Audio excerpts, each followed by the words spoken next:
Hello everyone, this is the third video that I talk about Somaliland politics. Okay, my name is Abdurrahman Mohammed Abdi Dawood. I have a blog on Somaliland on my website, hadikat.com, and for the past 4 years I've been talking about the difficulties and challenges of Somaliland politics.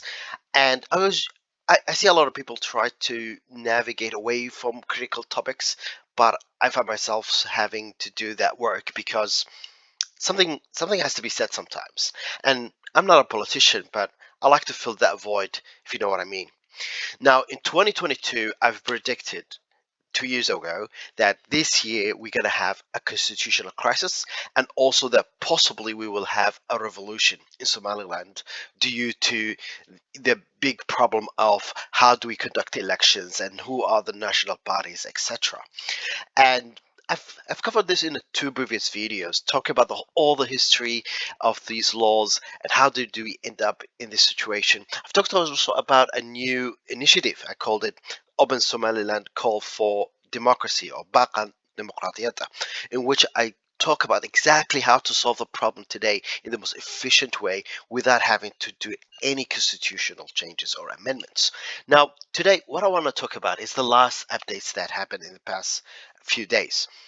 So first of all, it started by the Somaliland National Election Commission saying, "Folks, we can't meet the basically the 13 November deadline, and one of the reasons is time, technical issues, and financial constraints." And I'd like you to very much focus on this because it doesn't make sense. If you look at the Somaliland budget in year 2022, there is an item for conducting national elections, basically for presidential elections.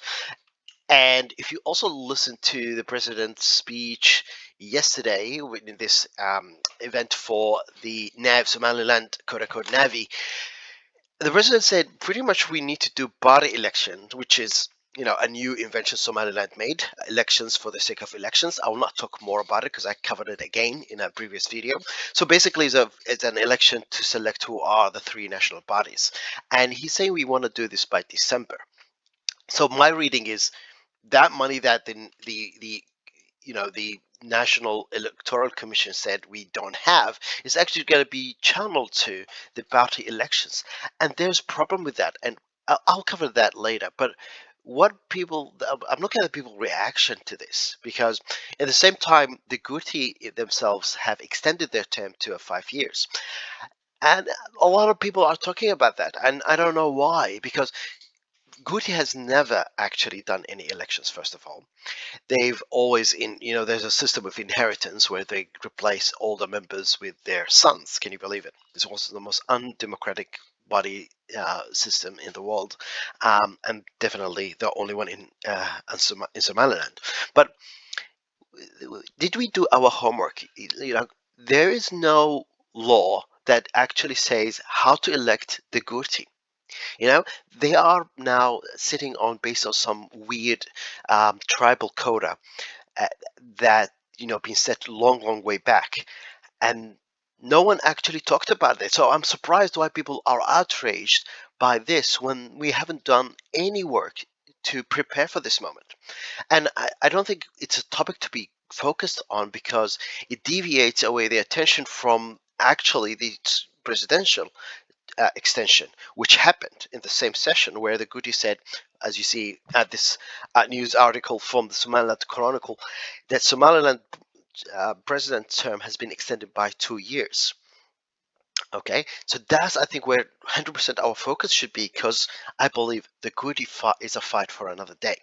We can't solve all problems now, and we haven't prepared any laws for it, for that matter. Um, Kudos to Chronicle, because also in this challenges of predicting things. A year ago, they have talked about how Bihi is trying to engineer an extension for himself by doing all this constitutional crisis, and the positions that he has taken. And again, I'll come back to that and how to solve it. But let's stay on this topic of our reaction to these extensions. So some people are calling it lawful, and some say no, it's not unlawful. It's unlawful, and it's actually a challenge between we have actually a loophole in the law that says basically if Somaliland is in a very unpeaceful or there's security issues, basically the Guti has to extend the president's term. It doesn't tell any amount or period or any limit, so it's actually a loophole because if the fact is there is no way to really verify that the National Electoral Commission actually has the money, but they are using a very weird plan to channel that to someone else. So it's actually those reasons are not valid. Although on the other side, you can just say, well, if Somaliland does not hold elections on that time, there will be a power vacuum, and that should never happen. And the constitution also states that the president can never be replaced unless with an elected president. So we'll come to the opposition and what they think about that and their solutions, which is kind of calling for anarchy sometimes. But I don't think that tackling this should be from the angle of it's legal or illegal. And this year's was actually nothing but saying what's legal and what's law. We all have become lawyers, right? Whether we had planned for that or not. And I think it's about corruption because you can actually be legal and follow the law to the to the letter, but still take practices of corruption. And this what we call this, because when these electoral commission said we need 9 months and the good he gives 24 months, as you see here, the difference is actually that's corruption. That's personal gain. That's something the president just got for nothing. And it is a corruption, and it's actually a corruption that's not just you have not been voted to rule, so you're breaking the law by doing that. So if you take one extra time, that is not the term that you actually needed for the extension, you're breaking the law there. And worse, you actually you know making big problem for Somaliland. Now, Somaliland this year has been really great with the status of democracy and freedom. Freedom House rated us as very high in East Africa. We are one of the two nations that are partially free, and actually more free, more points than Kenya, for that matter. But what I expect 2023, Somaliland is gonna lose that status. Definitely will be behind Kenya. Definitely will lose like 10 points or whatnot, and possibly we could be not free because you're talking about extension of the president's term, extension of the Gurti, a lot of um, violation of freedoms and media. A lot of people have been ended up in jail without any prosecution.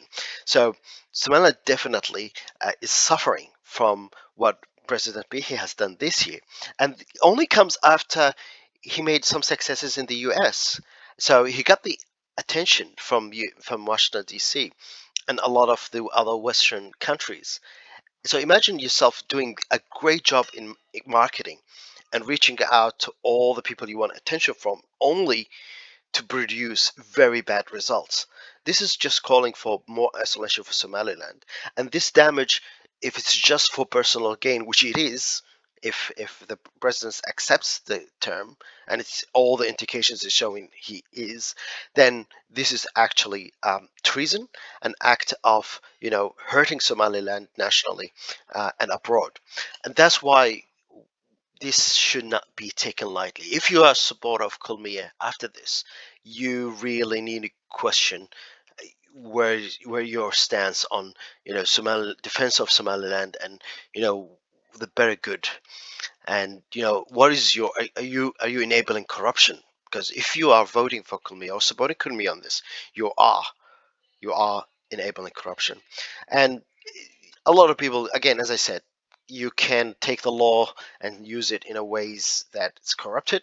And the reason we say this, well, look, in 2009, President Riale has faced some technical issues with holding the elections. How much he got? 6 weeks, 6 months. In Kenya's constitution as well, the maximum time allowed, and they have a better terms, by the way, they have limited the extension to 6 months. So whenever if that 6 is not enough, you get another 6 months and so on, which is sort of like showing the incompetency of that executive branch of not conducting things correctly. And even if Somaliland law and the the constitution and the laws have holes in them, we should remember that Somaliland law as well includes the Sharia, and in our Quran and in our morals, there's a lot of phrases in the Quran that tell us to avoid, you know, transgression and corruption, and always we should seek justice and be right and not take more than what we need. And the this is shows you the intensity of this act and how bad it is for Somaliland governance. If the president is doing this, what do you expect the others to do? Because this is black and white. And that's what I think where we should tackle this is a corruption. But if we get to the land of laws and whatnot, I don't think the conversation will take us anywhere. Not to say we really need some constitution, I mean some laws to fix these loopholes.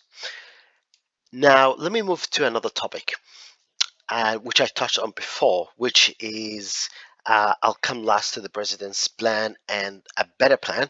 But these folks, the oppositions are not really helping. They are really just adding more oil to the fire, basically, as the saying goes. So anarchy is the fact that you want to be against government, to come up with the solutions, such as coming up with a barrel government, which is what they've talked about before and what we expect. Announcing that is just basically an anarchy. You might as well just go to Somalia and join a Shabab, because that's they've been doing that for years, right? So any calls for this is really ridiculous. And if you look at the background of the two leaders of the opposition parties, as you see here below, they've had their own share of corruption when it comes to illegal.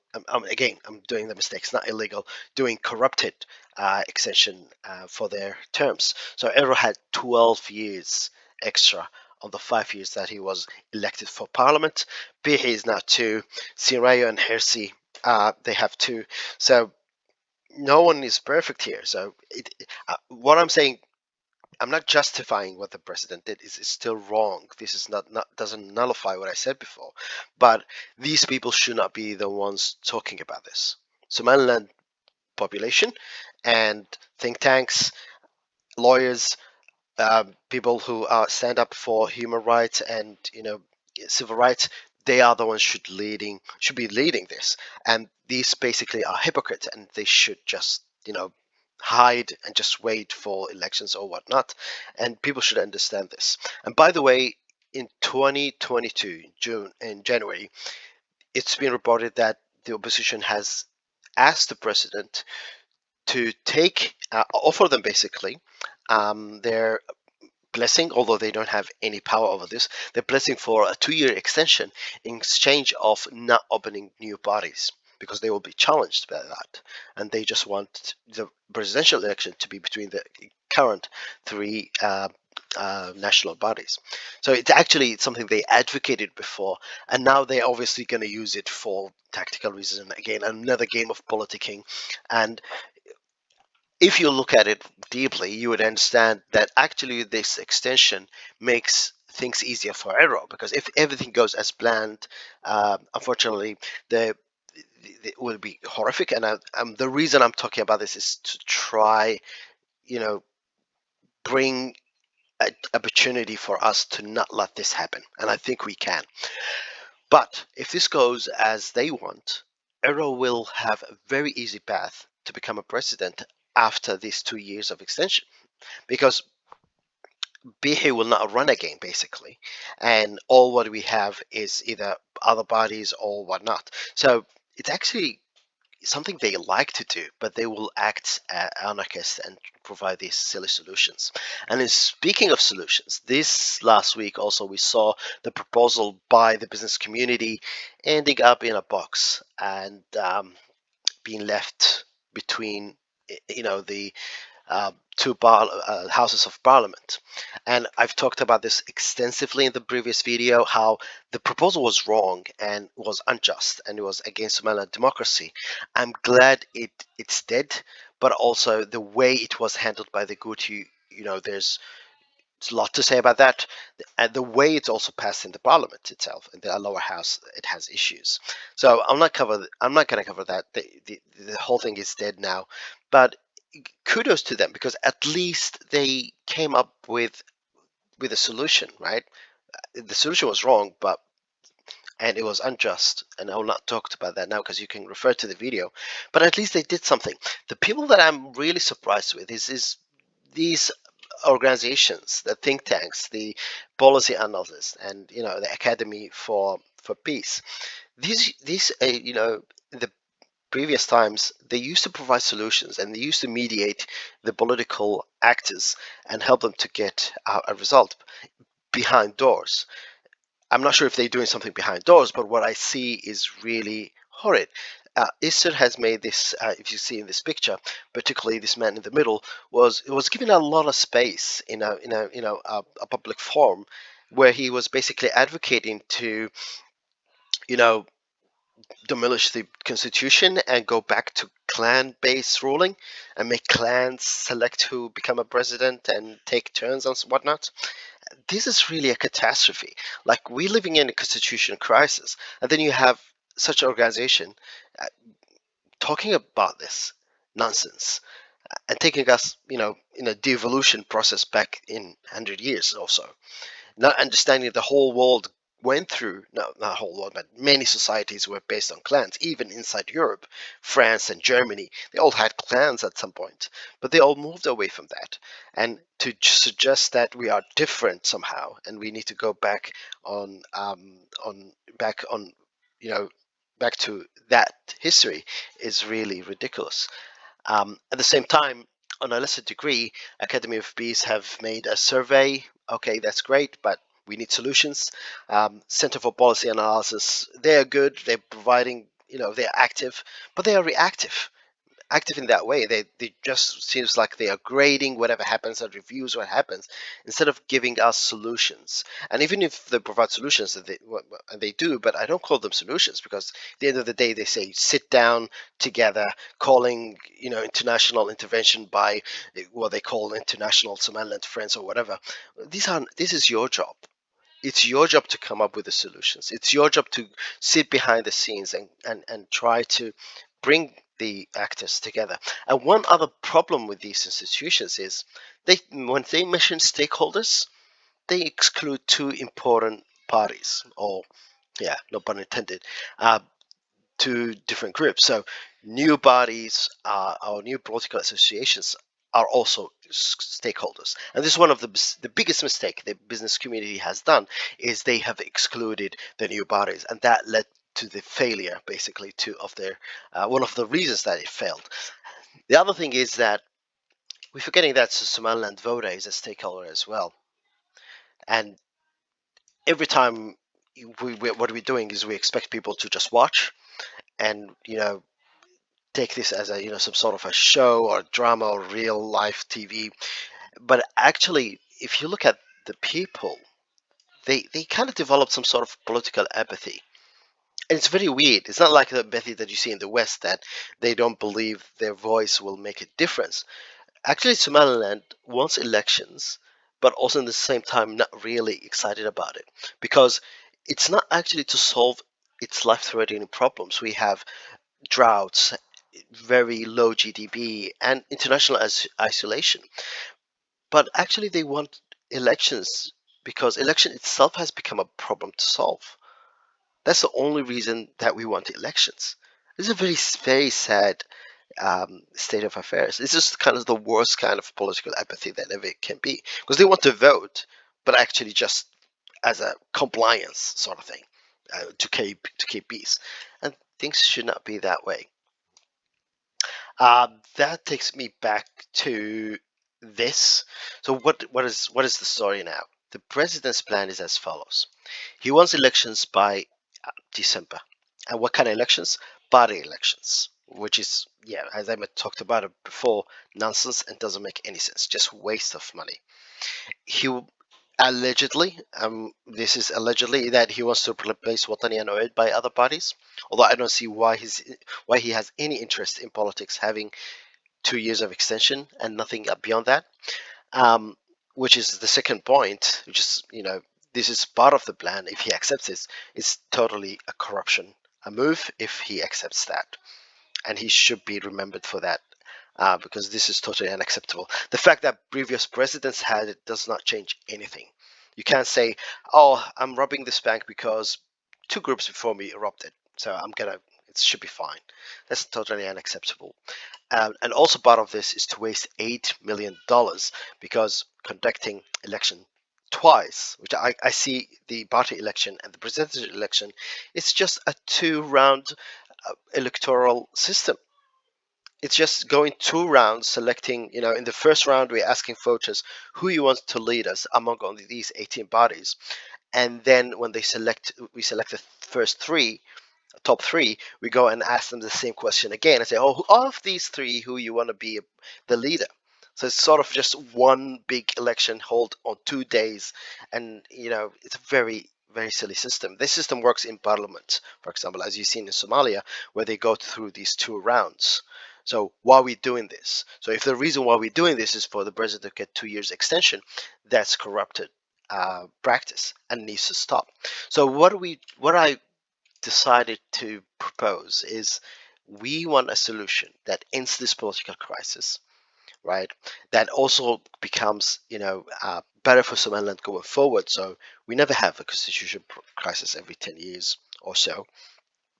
Finding really, truly a middle ground between all the parties.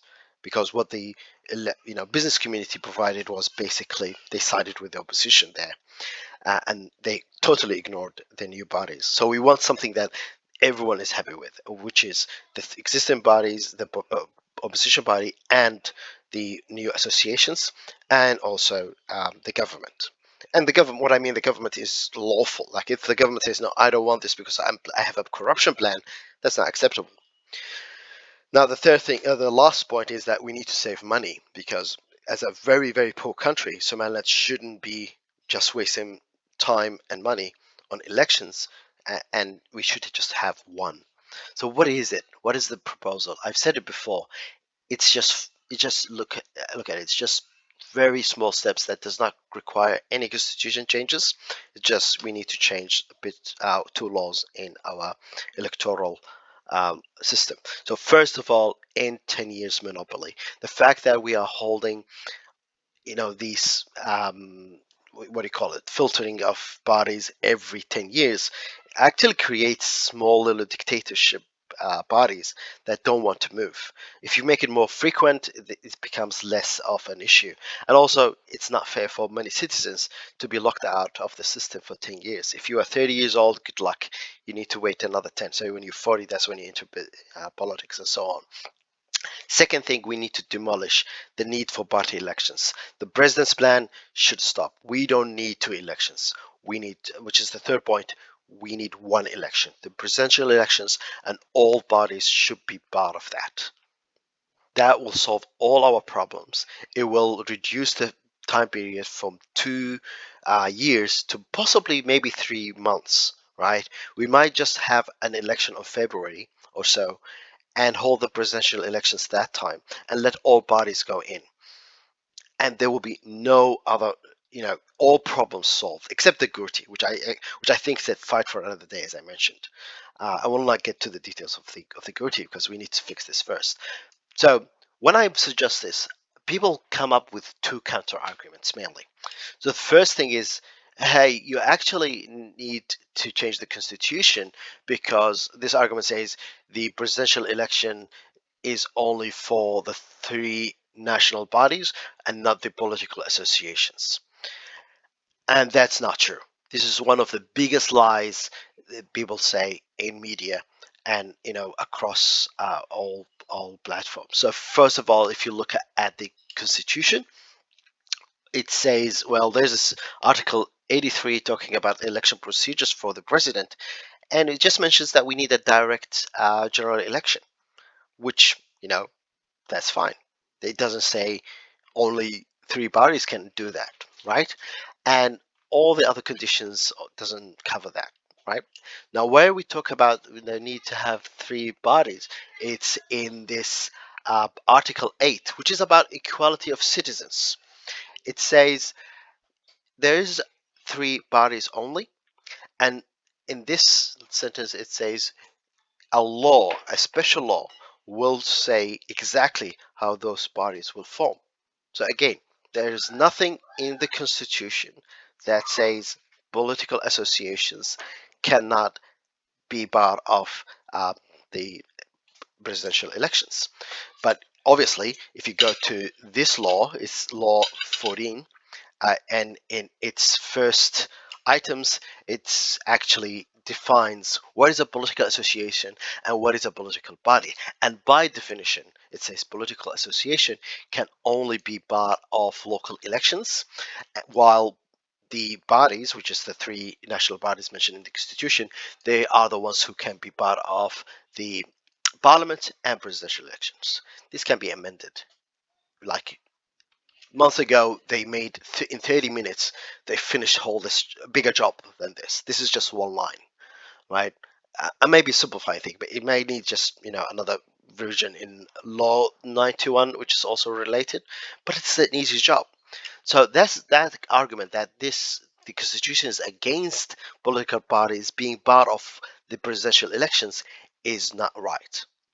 Okay, so the next counter argument is people say, well, if we allow 18 parties to participate, isn't it possible that the top or the one that gets the majority, not majority, but the highest score becomes 50% of the total of vote, and that means we don't have simple majority, all right? Or general majority. I think there's a term that we don't have like 51 of the voters voting and saying we want this president or so.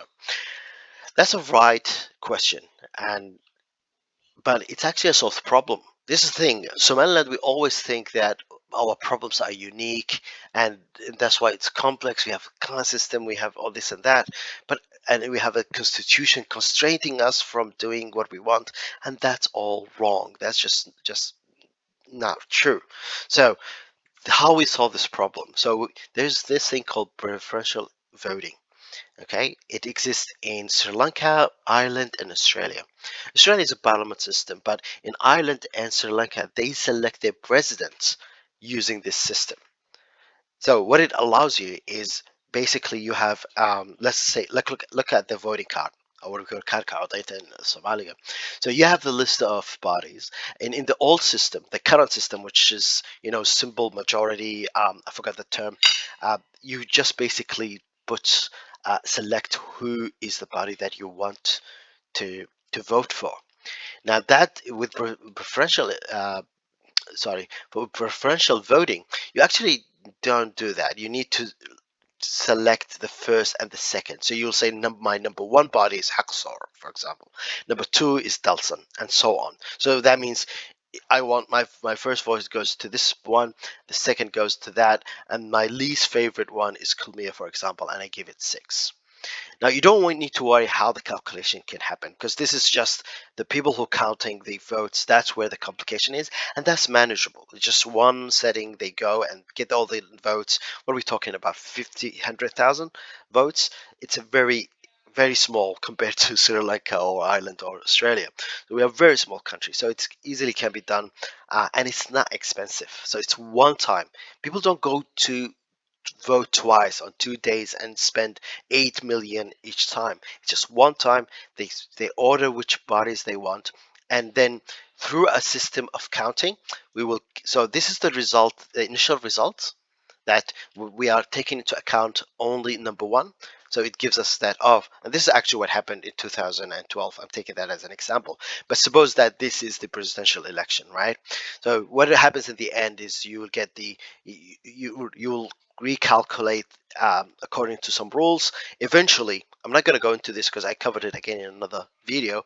Eventually, you'll get to the top three, and you will find that all right, in this example that I had, with taking into account how people voted, this is one person voting, but imagine 500,000 papers will be like this, with different ordering depending on the how people vote. There's so many advantages to this. I don't want to cover it now, but I just want to talk about the exact problem we have today, which is about the term extension that's not needed. We have the money to conduct the elections this year or early this next year.